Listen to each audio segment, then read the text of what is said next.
the reason that you don't use Bitcoin currently to buy things from your shop is not the technological use issue. It's simply the liquidity issue.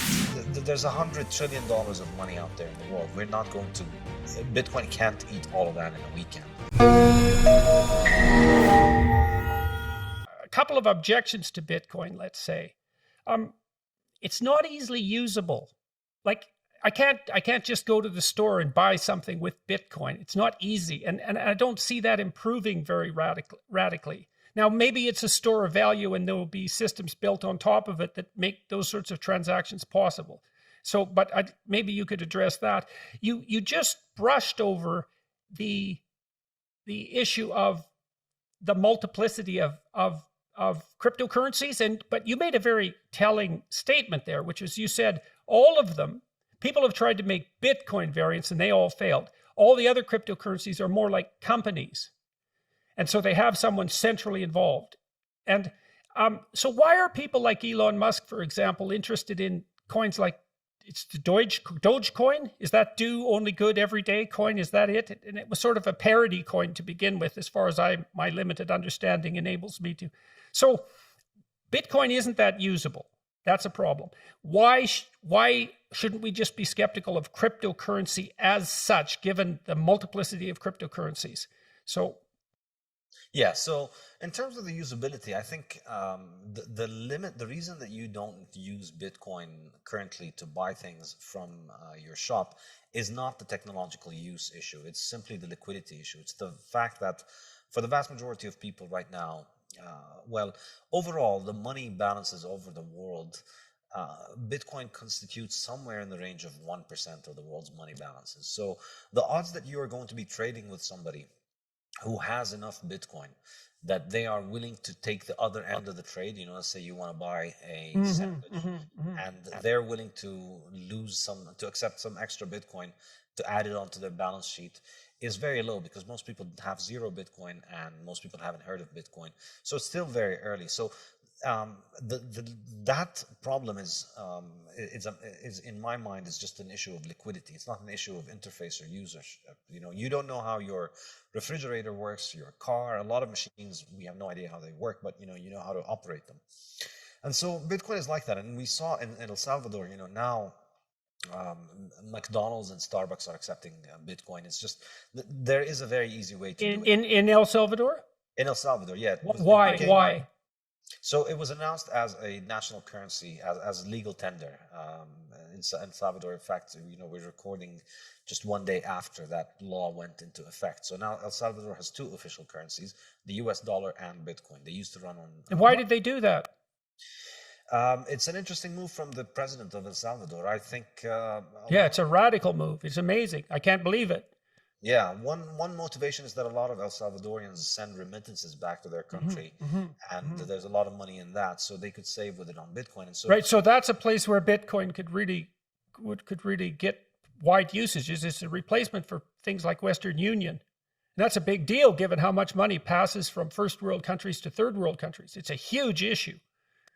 Yes, and I think still over time, I still think it's going to be a while until the whole world can move on to a Bitcoin-based economy, because it's just, there's $100 trillion of money out there in the world. Bitcoin can't eat all of that in a weekend.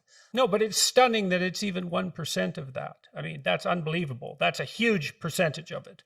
It's a huge percentage, because the vast majority of that, the vast majority of currencies are under 1%. Bitcoin is bigger than the vast majority of currencies. There's only like maybe 5 or 6 currencies that are bigger than Bitcoin, the big ones, and then all the other ones are just tiny little fractions next to it. So it's astonishing that we've gotten so far. But I think in terms of the interface issue, it's let me just put it this way: all of the solutions that you currently use for paying with your fiat can be adapted for Bitcoin. Visa could add, Visa already provides the US dollar and the Canadian dollar and the euro and 160 currencies from all over the world. They can add 161, and then you'll be able to pay with Bitcoin. Okay, so you think that's a threshold issue? Enough users, that'll just start to happen. The market will drive that. Okay, and now... And we have the Bitcoin native solutions as well. Okay, now the issue of the other cryptocurrencies? The other cryptocurrencies, I think, in my mind, they are dilutive of each other, but they are not dilutive of Bitcoin because Bitcoin continues to grow very rapidly. And I think, the other cryptocurrencies, their value proposition rests on some kind of special feature that they provide. None of them is really trying to compete with Bitcoin on being this neutral money, neutral protocol. None of them can claim in any kind of serious sense to be doing that. So, Okay, so let me ask you about that. So does that mean that Bitcoin is addressing the issue of the store of value, the long-term permanent store of value, decentralized, in the most philosophically profound possible manner, in some sense? These other cryptocurrencies, they have other features, but that's not the problem they're essentially trying to address. yes. So they're in a different category. Yeah, all the currencies that try to market themselves as a competitor to Bitcoin in this field have sunk without a trace. And the ones that have stuck around have introduced a whole bunch of buzzwords about other things that they supposed to be doing. And Like what? Like what? What's been popular? As um, so there's all kinds of things like, smart contracts and decentralized finance.